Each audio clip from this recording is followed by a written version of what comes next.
because the webinar is about 1 hour, 15 minutes, so we wouldn't want to take a lot of time in the beginning. So thank you everyone for joining our webinar today. The webinar is about decision-making processes within the regional fisheries management organizations. And for today, we'll have two key speakers. The first speaker is called Dr. Bianca Haas. I'm sure you've met her before. We've been together from the beginning when we started these webinars, who is a research fellow at the Australian National Centre for Ocean Resources and Security, ANCAS. Her research focuses on equity issues in transboundary fisheries management, especially focusing on the Indian and Western and Central Pacific Ocean. And our second speaker is called Adam Ziad, who is currently pursuing his doctoral degree at the University ANCAS, University of Wollongong. He has fulfilled various roles in the Maldives Ministry of Fisheries since 2006. And most recently, he served as the Director General of Fisheries. He has represented Maldives in Indian Ocean Tuna Commission. Some of us that have attended those meetings, we can relate the pace. It's nice to see you here. And currently, he's the Commission's Vice Chair. So his educational background includes a master's degree in coastal and marine resources management. So those will be our key speakers. Allow me to share our screen so that we can just tell you how the 1 hour will look like.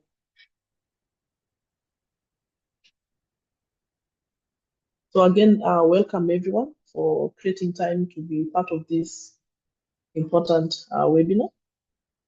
So our webinar will take approximately 1 hour, 15 minutes. We'll do an introduction, and for the introduction, I'll request that we all write our names in the chat box and the institutions that we represent. Then we'll have an overview of decision-making frameworks within the regional fisheries management organizations. That will be done by Dr. Bianca. Then we'll have a session, the next session, from Adam Ziad, who will be talking about decision-making process from the delegate's point of view. So he'll give us the real experience of how that is done. After that, we'll allow for question and answers for 15 minutes. We'd request that you note down your questions or you use the chat box if you have any questions or areas of clarification. Afterwards, we'll do a very short, around 5 minutes webinar, then we'll close. And basically, why we are doing this webinar is to provide valuable insights on the critical decision-making processes within the RFMOs, because it's important for us to understand how decisions are made. Then we'll explore the roles, challenges, and strategies that shape fisheries management on a global scale. So without further ado, allow me to welcome Dr. Bianca to take us through an overview of decision-making frameworks within the regional framework management organizations. Welcome, Dr. Bianca. Hello, thank you so much, Doreen, for this really kind introduction. So let's get my screen up.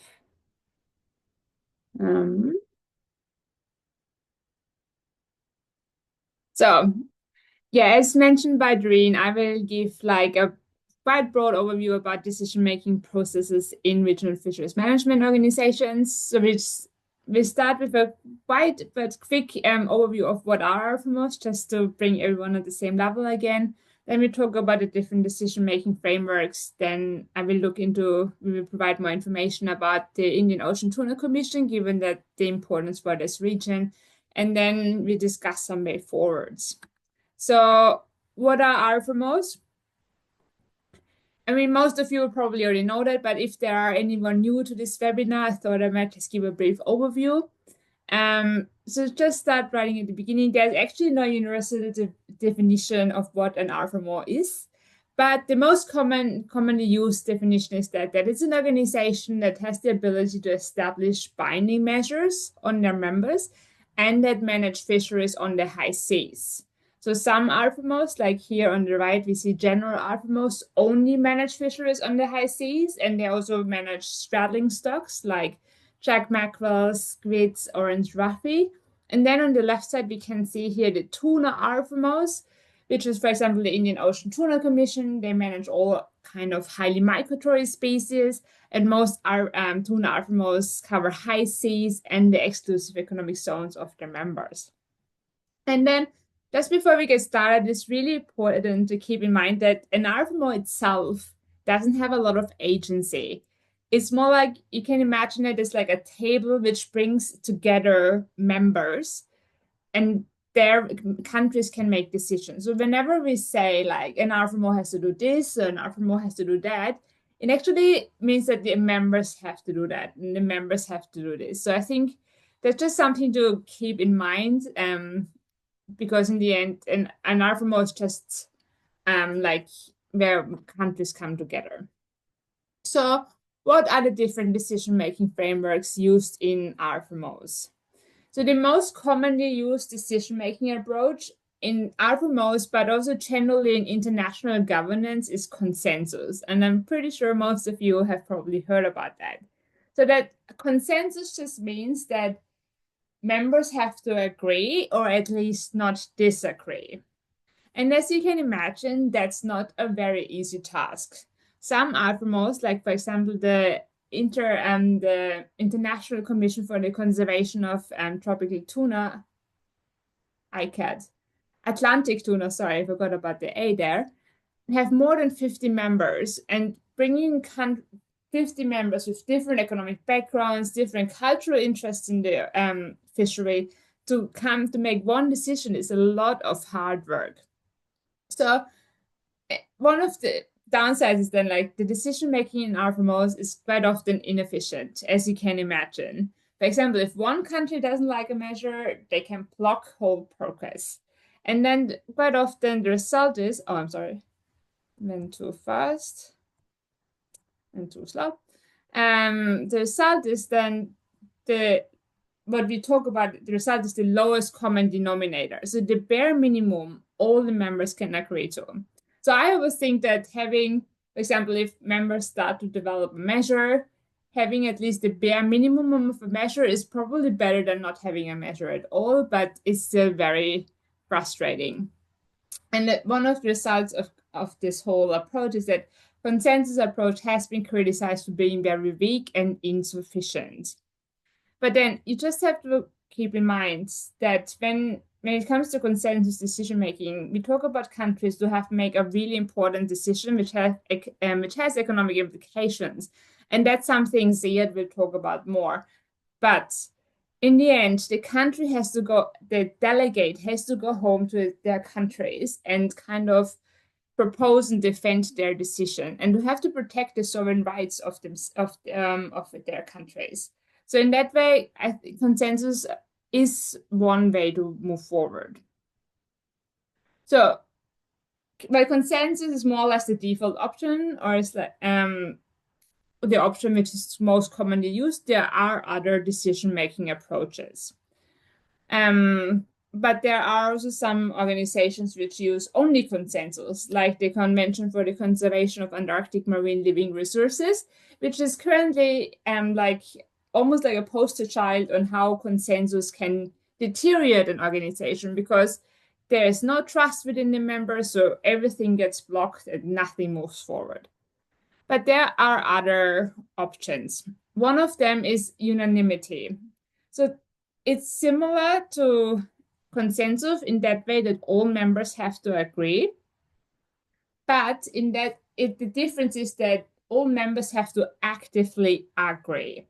So whereas, for example, in consensus, there is no voting. It's more like some members say like, okay, we are not really happy about this decision, but we are not going to block consensus. In that way, they're not happy, but they are fine with moving ahead. Whereas in unanimity, they actively have to vote and say, yes, I'm supporting this organization, this measure, this decision. So that's the fine difference. And I can imagine that getting consensus is already hard, and getting unanimity is probably even harder. So as mentioned, most have consensus as default option, but then there's another way if, for example, consensus couldn't be reached, and that's voting. So in some organizations, voting is the default option. In some other organizations, the chair has the liberty and can say, okay, we have done everything. This is a really important measure, and the chair can call for a vote. And then there are several mechanisms like majority voting, three-quarter majority voting, and so on, you can imagine. But one of the important aspects to think about with voting is, because voting can actually be quite useful to overcome a gridlock. For example, if one country is not happy with the measure, we can just vote about it and then move forward. However, we're talking about states here, so it's quite unlikely to get a state to agree to do something they don't. And under international, that's also just not really possible. So that's why most organizations that have a voting procedure in place also have an opt-out procedure in place. So that means if a member doesn't like a measure, they can opt out and say, like, I don't want to be bound by it, and then can more or less do what they have agreed to in the previous measure. So one of the problems is now that it can severely undermine the effectiveness of a measure. For example, if we talk about a fishery closure or like reducing catch limits, and one of the key countries who catches the most opts out, it kind of reduces the effectiveness of the measure, but also it makes other countries wonder, like, why do I have to reduce my catch if the other one doesn't? So there are different ways how to do opt-outs. For example, in the Indian Ocean, it's actually quite easy. You send a letter. You don't have to do a lot of justification. You don't have to explain too much. At least that's how it looks from my side. But like there are other RFMOs, like the South Pacific RFMO, where members have to actually provide a justification of why they objected, and only the justification has to be towards, like, the decision has to be unequitable or has to be against international law.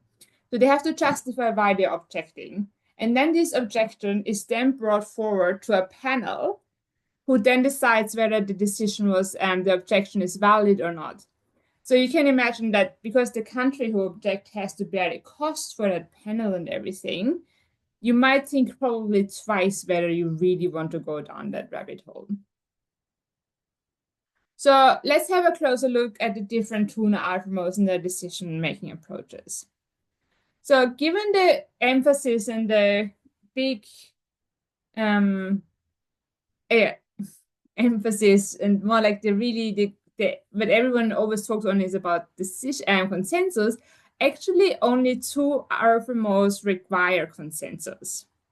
However, there's this customary use of consensus. So some organizations, they strive for consensus, although it is not necessary for them under their treaty text. So as we have mentioned, there's one organization, the Commission for the Conservation of Southern Bluefin Tuna, or short CCSBT, which requires anonymity. So every country has to actively agree to that measure.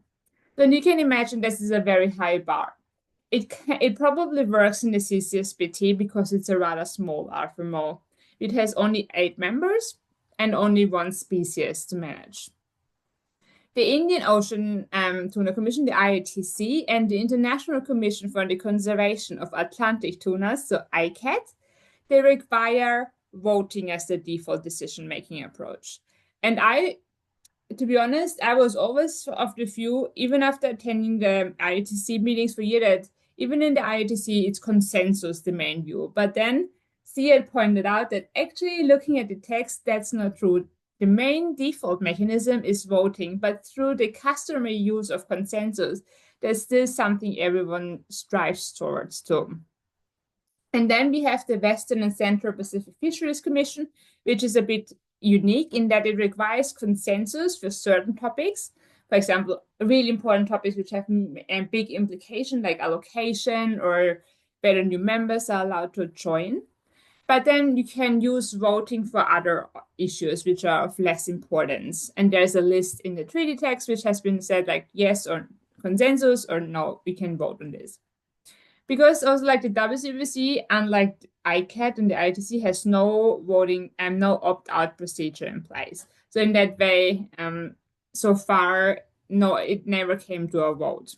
However, if it would come to a vote, it's a two-chambered system.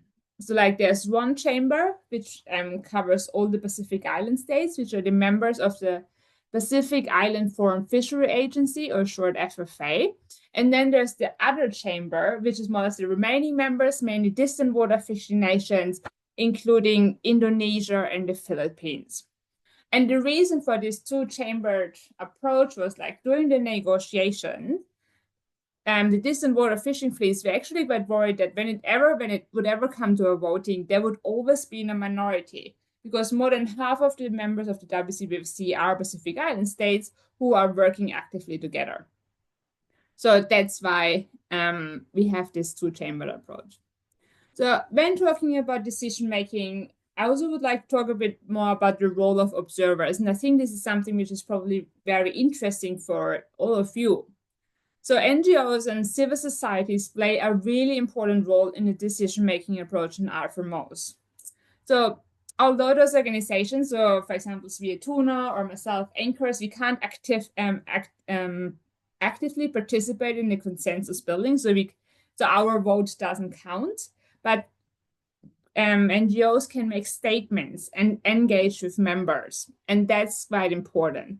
And I've seen many cases where NGOs played a really important role in drafting measures and actually getting a measure adopted. For example, here in the picture, you see Baba Cook, who was a former WWF representative in the Pacific, and he played a really important role of getting many measures adopted. And then also like in the ITC, WWF has been openly acknowledged across the floor for its important work, especially on sharks. So, but then it's really important to remember that not just NGO and like civil societies can influence, but also industry.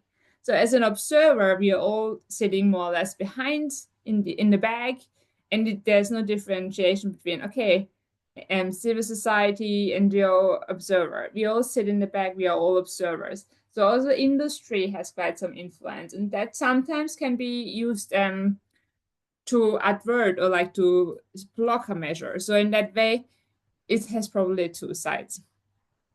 So how does a negotiation look actually? How does it look like? So here, this is the picture from actually WCBC. I couldn't find a good picture from the Indian Ocean Tuna Commission one. And this is, here you can see the plenary. So where all the countries are sitting around on a table behind a flag. And this is where the official negotiations happens. Countries are making statements and then they're officially negotiating. However, sometimes it's very difficult to have discussions in the plenaries. Like everyone, too many parties are involved. Everyone can listen to it. Observers are sitting in the back, and there's a record taken. And sometimes it's just easier if discussions are moved into an informal working group meetings or side meetings. And that's actually an approach which happens quite often during annual meetings. Another aspect is like the side meetings are not recorded, so no notes are taken, and the commission chair is not sharing this work. So in that way, it allows members to talk more openly and frankly. However, it might decrease transparency, although in most side meetings, observers like Svea Tuna and anchors are allowed to participate. But yeah, that's something Sia can definitely tell you guys more about it. So, and here is the actual negotiations, and where I think we're probably the core part of the negotiations that happens on the sideline of a meeting. So like, for example, here during a break, members have a short huddle, coming together and really try to find out how much they can compromise what can be done to really to move forward to get this measure adopted, or if is it even worth trying. So let's look a little bit into more detail when it comes to the Indian Ocean Tuna Commission. So like in many RFMOs, consensus is not is the most customary used approach. It is not the default approach. In the IATC, the default approach as per treaty text is a 2/3 majority voting. However, customary, the need to get through and get the measure adopted, consensus is still quite regularly used. And then, unfortunately, in the ITC, objections against the measures are actually quite common. And the member just have to send a letter to the secretariat, and not a lot of justification is needed. So last year, like actually 2 years ago now, there's like the resolution and management of drifting fish aggregating devices. And it showed, I think, a really interesting way of how opt-out can actually lead to the nullification of a measure, to make a binding measure non-binding.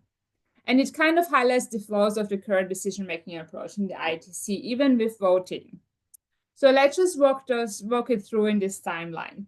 In 2021, there was an online meeting where members voted for a drifting fish aggregating device measure.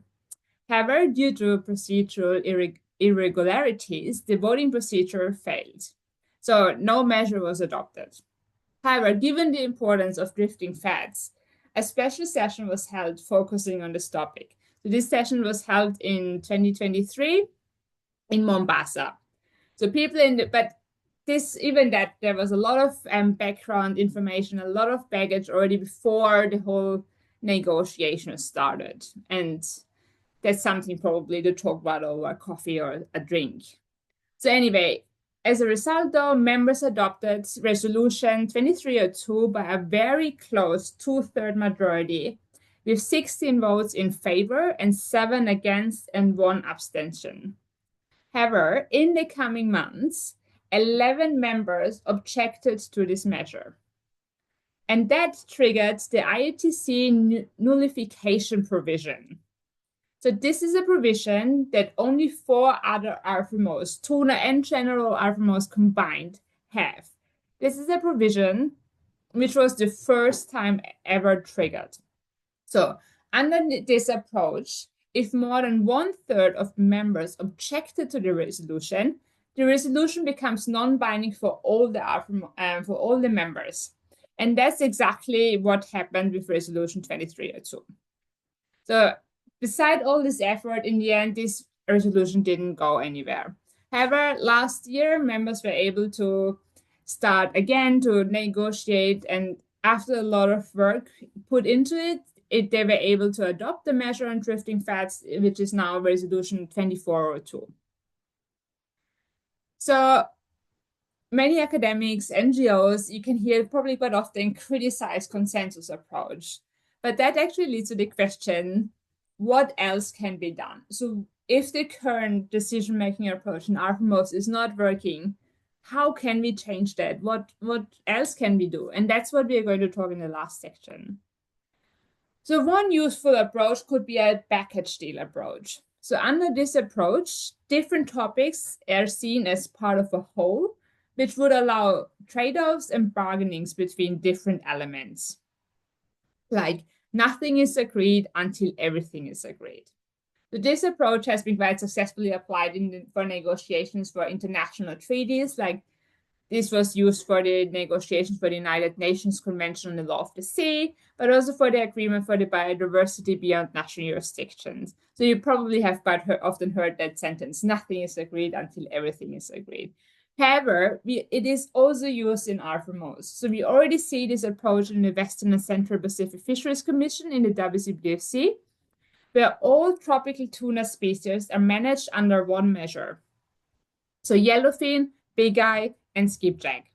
So this allows members to balance priorities. For example, we have members who are more interested in yellowfin fishery which is targeted with long lines, and then we have members with using purse seiners, targeting skip checks.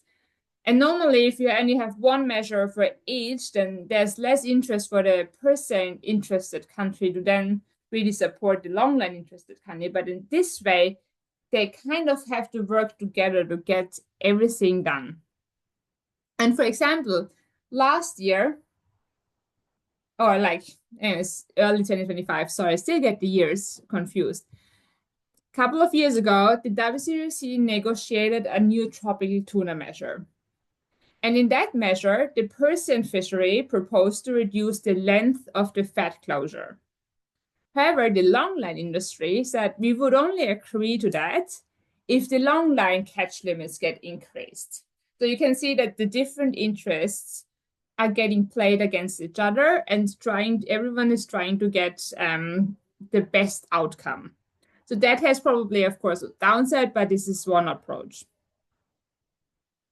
Another approach is like to have a more sophisticated objection procedure. As already mentioned, the South Pacific RFMO has currently something which is called the best practice approach, or is an approach which is quite strong.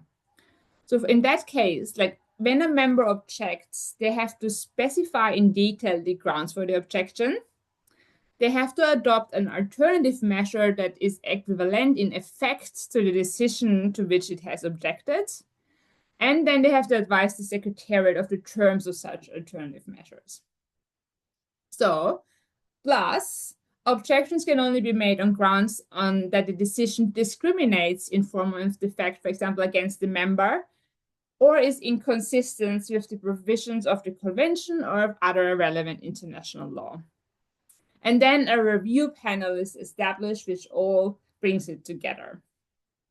So to wrap it up, decision-making is a really, really hard job in RFMOs. And personally, I don't envy anyone who has to go through that, because it's a lot of hard work.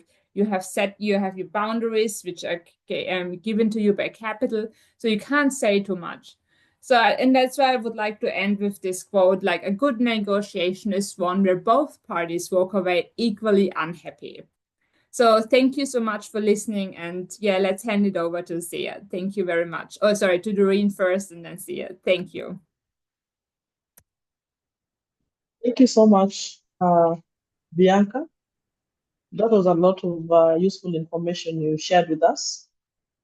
May I request the team to pack your questions or write them up in the chat box? We'll address them there.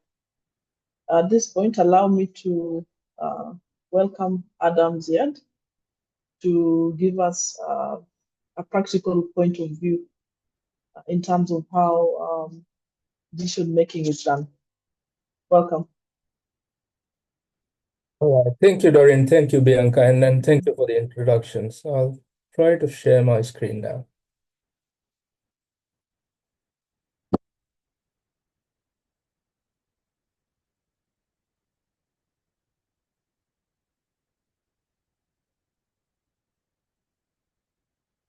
All right.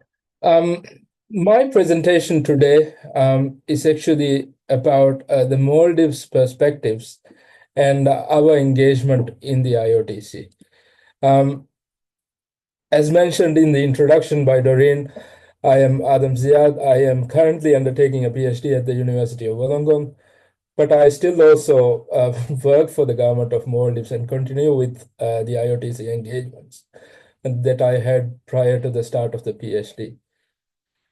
My presentation I will take in two parts.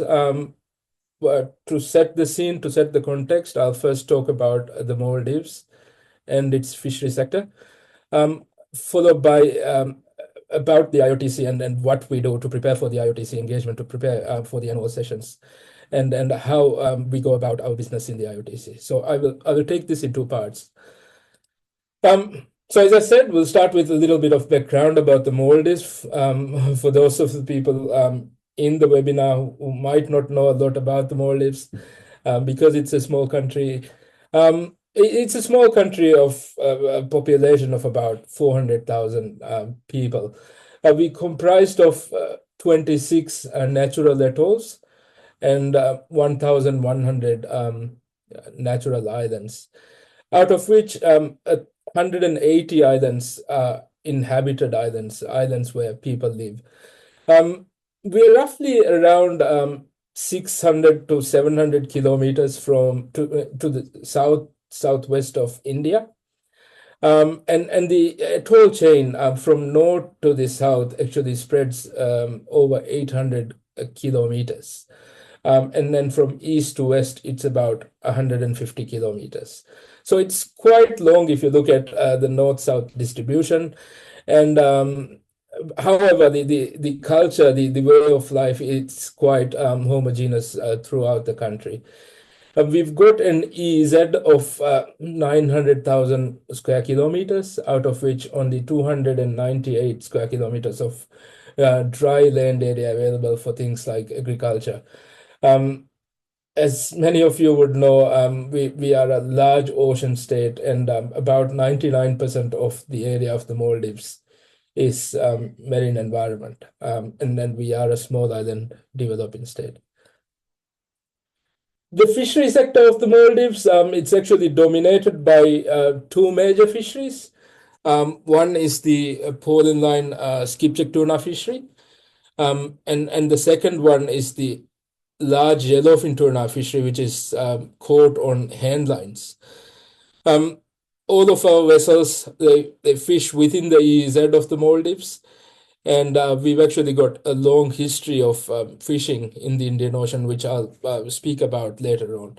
We got about 17,000 fishers in the country, which is about 10 to 15% of the local workforce. So it's quite an important sector for the Maldives, for local employment, food security, jobs, and also foreign exchange. And then therefore it can be quite a politicized sector as well. The Poland line fishery that we have is MSC certified. We were the first Indian Ocean tuna fishery to be MSC certified, I believe. When we were first certified in 2012, the yellowfin tuna and the skipjack tuna component of the fishery was certified, although since we've lost the yellowfin tuna component because of stock issues in the Indian Ocean.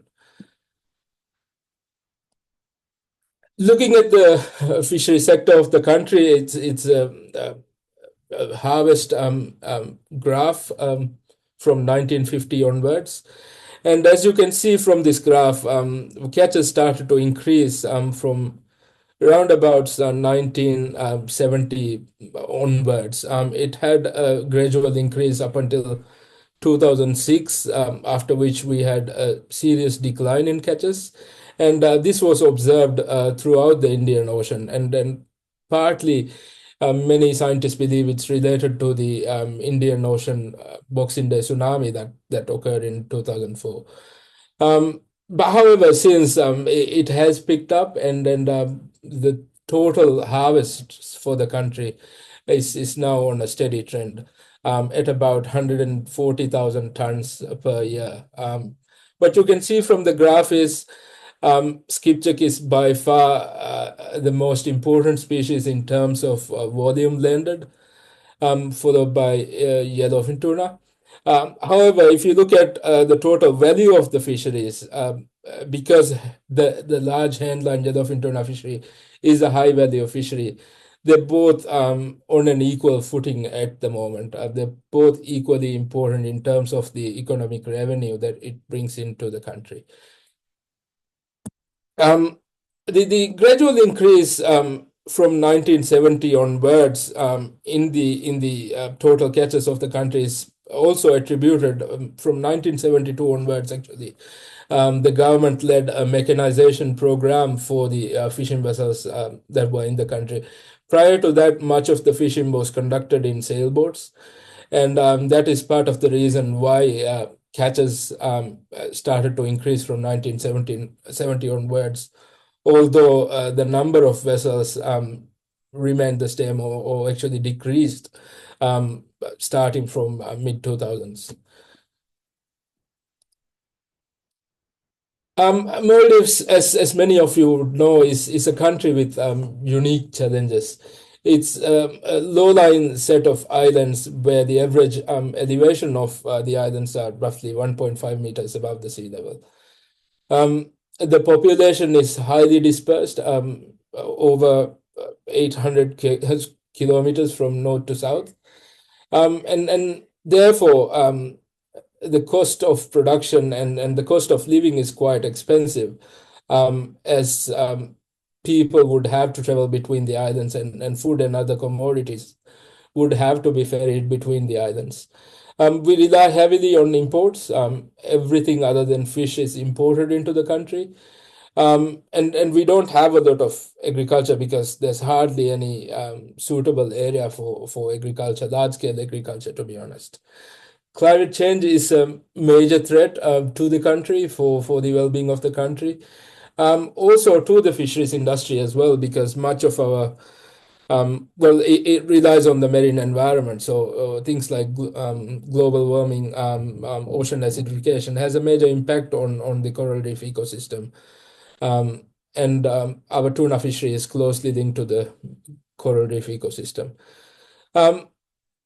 Also, the other point that I would like to make here is that the whole economy of the country is based on the marine environment. So the fishery sector, obviously, as you know, it all comes from the ocean. The tourism sector all relies on these low-lying coral reefs, and the white sandy beaches.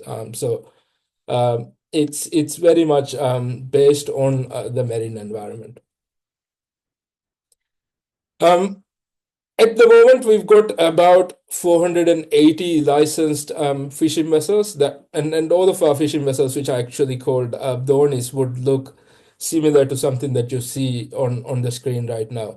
The majority of the vessels, licensed vessels, are about 20 to 30 meter vessels in length overall size. And all of the vessels, so majority of the vessels are actually owned at a household level.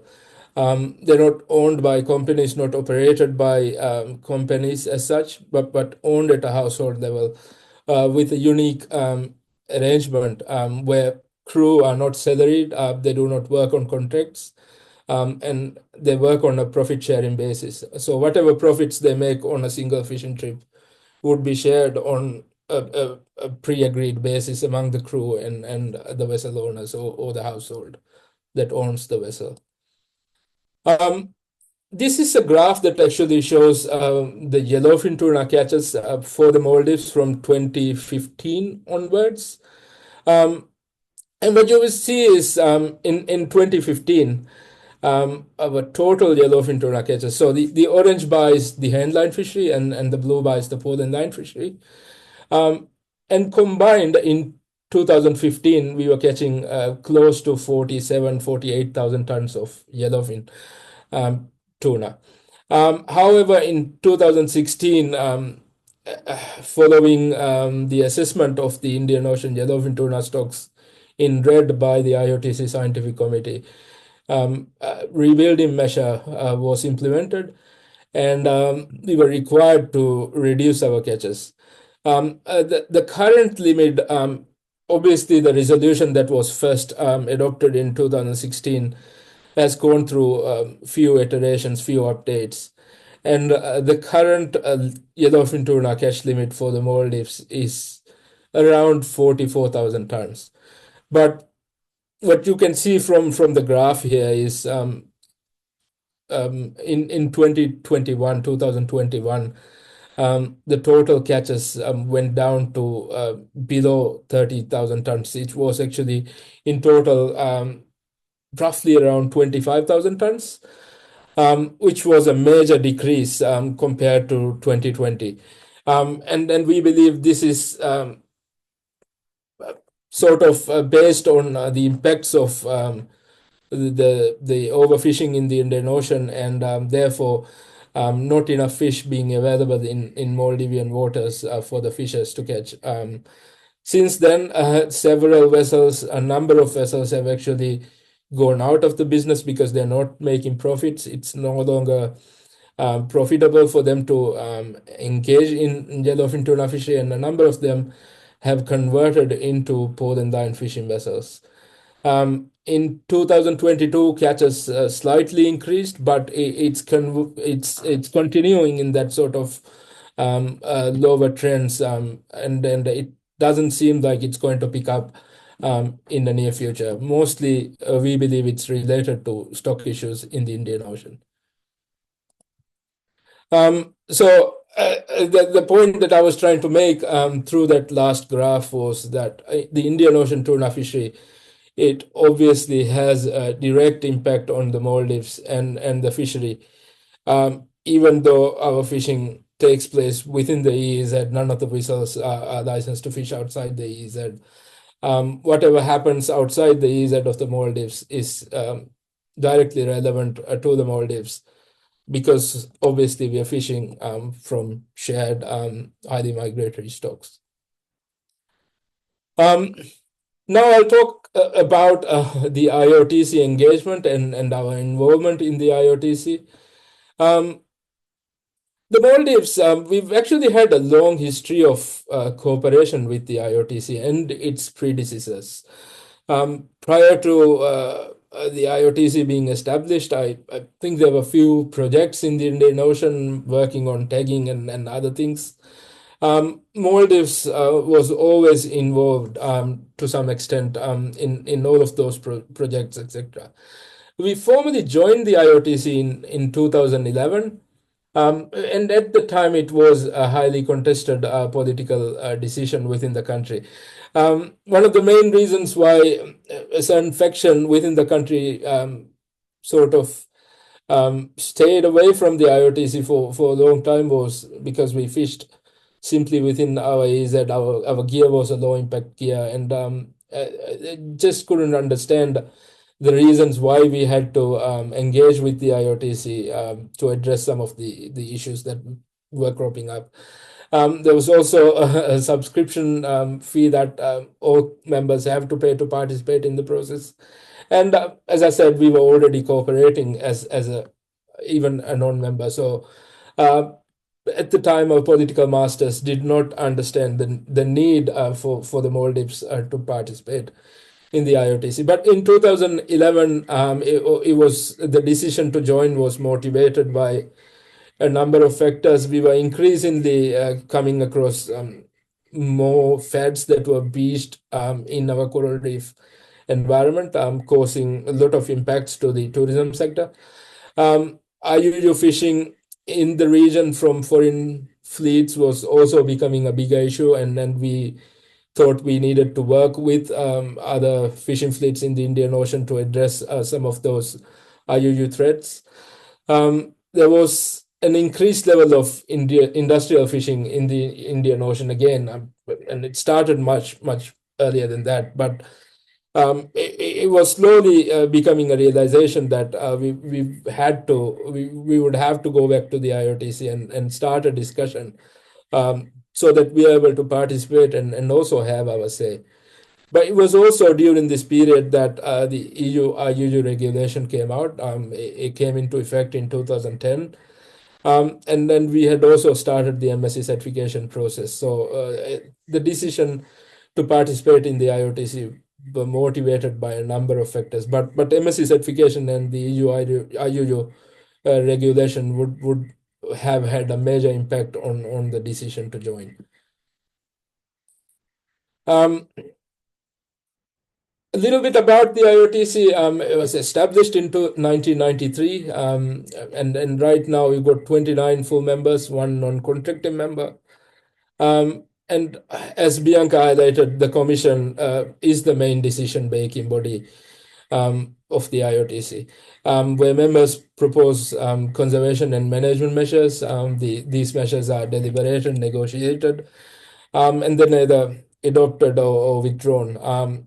And then, as Bianca mentioned again, during these commission meetings, members work towards consensus as much as possible.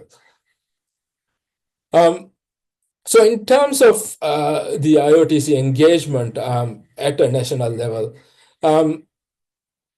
the main sort of priorities for the country, for the government, for the Ministry of Fisheries is set through the government manifesto, which is a 5-year sort of plan composed of pledges, promises by the incoming government. Based on the manifesto and based on other international obligations, etc., the government would then formulate a strategic action plan for the 5-year period. And then we would work out outcomes in the ministry based on these strategic action plans. So the outcomes that we would have to achieve at a national level, and outcomes that we would have to work at an international level. So if you look at the national level, then obviously sectoral development outcomes, issues that are related to IUU fishing from the local fleet, not as much. But also it becomes a major talking topic when it comes to elections and other things, because fishers often complain about foreign IUU fishing in our waters. And as such, again, impacts from high seas fishing, again, a major topic in these discussions. At a national level, we might talk about welfare schemes, private sector growth, all of that. But some of these national level outcomes are directly linked to the international level outcomes that we would have to achieve. So things like IUU fishing, we can't simply address them by ourselves at a national level. So we have to then go back to the international arenas, like and forums like the IOTC, and work with our partners to address some of the challenges that they also have. And also when we're working out outcomes for the 5-year period, we look at the sort of certifications that the country might have. So MSC is obviously the most famous one, and there are conditions that we would have to achieve. And many of those conditions imposed through MSC certification would directly relate to the outcomes that we would have to achieve through the IOTC. Likewise, we've also got a fisheries improvement program for the handline yellowfin tuna fishery. There are other market-related interventions, so we might talk to the European Union, the UK, US as our major markets, and other international obligations like the BBNJ, etc. So we work out a plan for the 5-year period, and we work out a list of IOTC related milestones. So just to give you an example, one of the sample milestones that we would come up might look like, well, we need to adopt a resolution to ensure that there is a harvest control rule in the IOTC. And we'll look at the deadlines, when we will have to achieve it, what sort of flexibility we might have with the dates. Likewise, because IUU fishing is a major problem for us, we take a central IOTC level VMS as one of the important tools that could address this at a national level and provide some sort of comfort to the fishers. So we would have these sort of priorities, milestones that we set out in a plan, and we would go about achieving those in the IOTC. And that would look like a sort of longer term plan, and then we would plan over a 5-year period. All right, in 2025, we'll try to achieve these 2 outcomes, and then we would work with the other members and then try and achieve these 2 outcomes the following year. So this is this is not a real example, but something similar to what we would have at the national level in terms of the outcomes that we would want to achieve. So to do this, obviously we work through the IOTC subsidiary bodies as well. It's important that the outcomes that we want to achieve are reflected in the reports of the working parties, the smaller committees, etc. So scientific committee and the compliance committee are extremely important. We take it quite seriously and try to get our sort of milestones agreed in these smaller groupings before they are then brought to the commission. We also work with members and other sort of groups within the IOTC, like the G16, which I'll briefly talk about, and also other interested NGOs. So if we, for the past 2 years, we've had a proposal tabled on sharks, and we would work with NGOs like the Shark Project, the WWF, etc., who would then also lobby with other members to get it adopted in the IOTC. But it is a sort of lengthy process. We start quite early. Much of it happens prior to the commission meeting, before the actual proposals are put up on the website, and then we start these negotiations quite early. The first step to do that would be to work out a draft of the proposal, the conservation and management measure in the end. We would work with members who might be impacted through those measures, and then receive early comments, try and address the easy ones well in advance. Obviously, it's a process where we give and take. There are compromises to be made, and then this a lot of that actually happens before the proposals are tabled. And then, like Bianca said, the discussions in the commission meeting, a lot happens in the margins, on the sidelines, because not everything can be said across a mic, and sometimes you just have to take the discussions offline. Yeah, so through our engagement in the IOTC, we've adopted a number of proposals since we first joined the IOTC, and these are some of the important ones that we have led and we have adopted in the IOTC. Again, Resolution 1602, which was directly linked to the MSc certificate and was one of the conditions of the MSc certification, that we had a resolution adopted within 4 years of certification.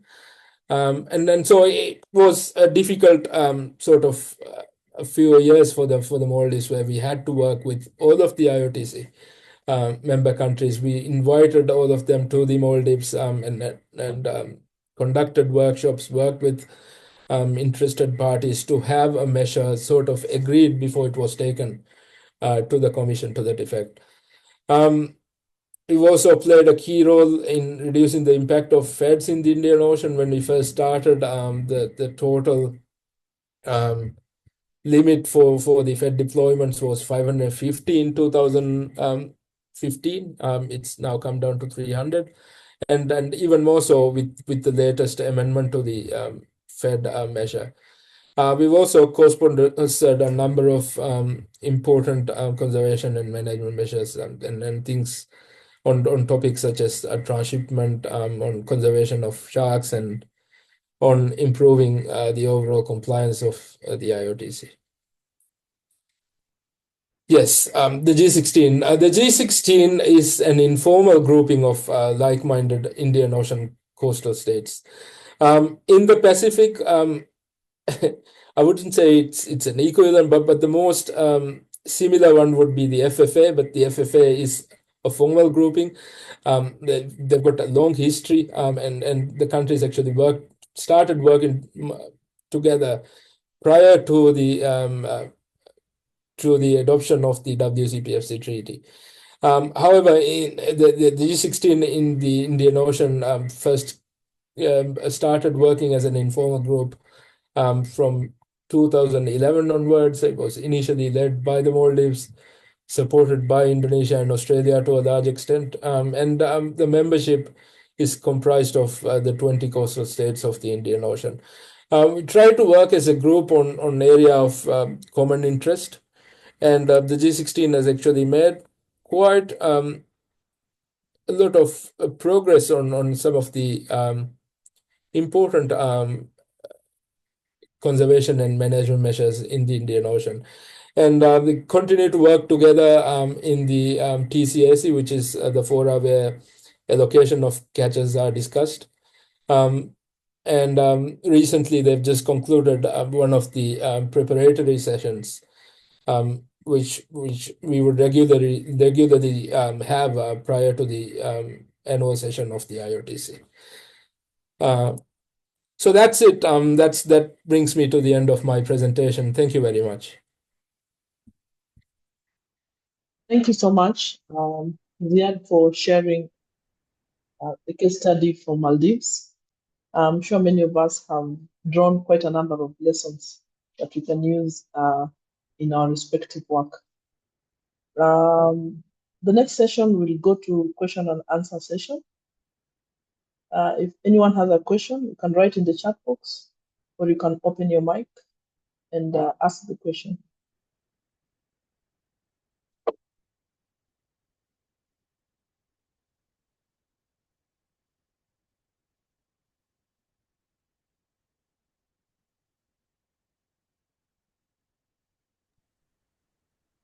Hi, Doreen. Perhaps I can start us off by asking a question. I just want to say thanks to Ziad and Bianca for really interesting discussions. I was wondering, looking at the meetings for the Commission, one gets a lot of NGO statements submitted. And do the CPCs read all of them, and do they take do those NGO statements influence any decisions? I guess I don't know. I guess perhaps I should ask it to Ziad, and I guess you can't speak for other countries. So, but I just see quite a lot of work goes into them, and there are a lot of them, and I just wonder how much impact they have. Thanks. Ziad, perhaps you could respond to that. Yeah. Thanks, Andrew. Good to see you. It depends on the sort of content that is covered in those NGO statements. Certainly, if you, I mean, talking about the Maldives perspective, we take note of it. I'm sure we read all of those NGO statements, but for us, the most important sort of things that we look out for in those statements come from the market. So market-based NGOs, we take those up quite seriously because we rely heavily on the foreign markets, and it's important for us to pick those signals early on so that we can then address those, pick those up in the IOTC and address those issues that they pick on. But also, I mean, because of the nature of the country, the environmental NGOs are equally as important for the country. We work with NGOs who focused on shark conservation quite a bit because sharks are important for the country, for the tourism sector. And we have to make sure that well, there's a reasonable stock of sharks in the Indian Ocean because we get quite a lot of revenue from tourism-led diving, etc., snorkeling, all of that. So even though it doesn't completely fall within the purview of the Fisheries Ministry, we take those seriously, and we understand as sort of technocrats, we understand what's at stake there on other issues. Yeah, so we actually read those, and it's important, but it depends on the sort of content and what's relevant for the countries to largely, I would say. Thank you. Any other question or comment? Can Haula come in? Yes, please, Haula. Go ahead. Thank you very much. I'm working from my phone, so my ability to manipulate with the what is a bit limited. But when we talked about the G16, we know we have the G16 and we have the Indian Ocean Tuna Commission. Now, in the view of the presenter, doesn't he find it that it's better to concentrate on the G16 because with the IOTC, we say negotiations are successful when everybody is unhappy. But G16 things should be much better. Don't you think so, Mr. Presenter, sir? We should concentrate on the G16. Thank you. Ziad?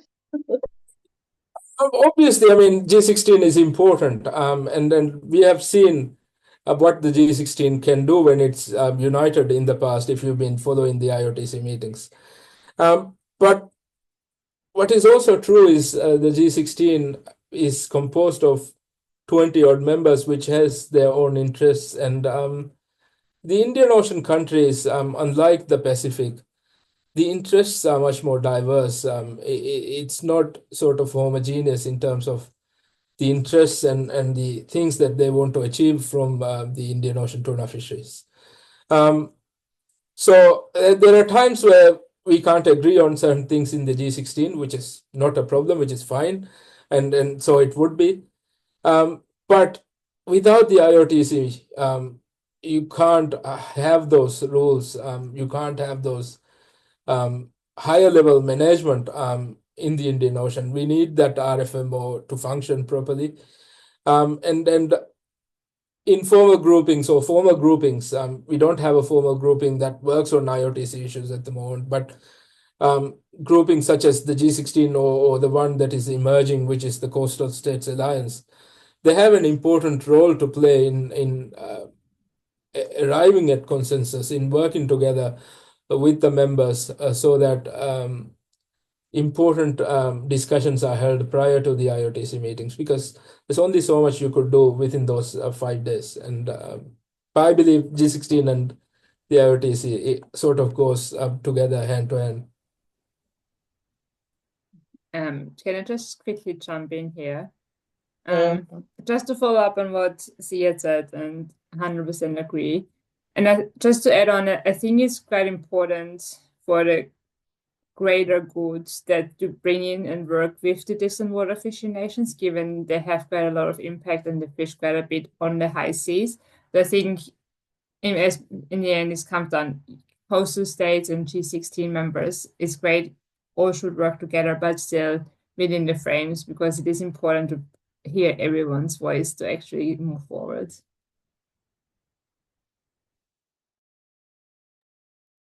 Thank you so much. Any other question before we move to the last part of the webinar?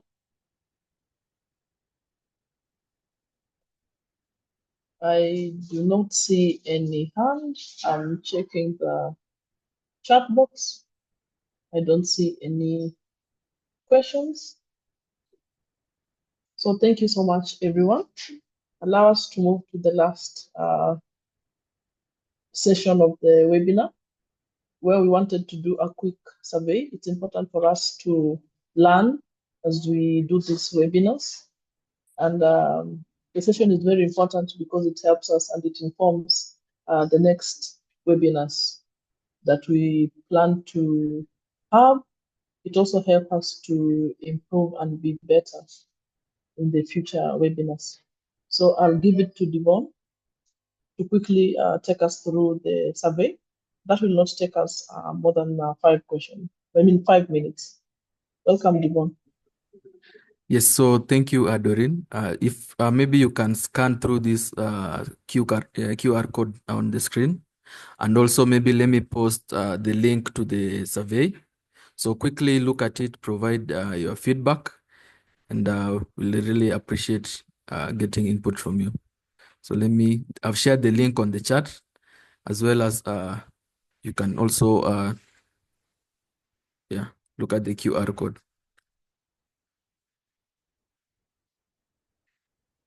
So it takes you less than 3 minutes to undertake the survey. So we give it around 3 or so minutes for all of us to fill up the survey. We will pause for a moment and allow for that.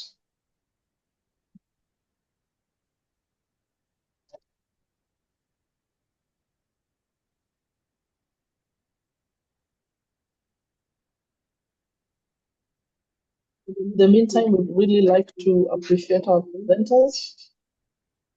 Thank you, Bianca. Thank you, Ziad. This was very insightful. I wish you could have taken a whole day or even 2 days, because there's a lot of useful information that you shared. But nevertheless, we will share the presentations to all of you. We have a recording. We recorded the session. We'll post this in our YouTube channel. You can go back and listen to it and also share with some of your colleagues that are not here today. So really thank you for your time. We thank you for your participation, and be on the lookout on the next series of our webinar. In the meantime, please fill up the survey. This is very useful because it helps us to plan for the future webinars. If there's a specific topic that you want us to tackle together, kindly feel free to let us know. If there are any areas of improvement, kindly give us the feedback. We appreciate the criticism, because that is how we will improve. And may I request before all of us, we just put on our videos so that we do a quick group photo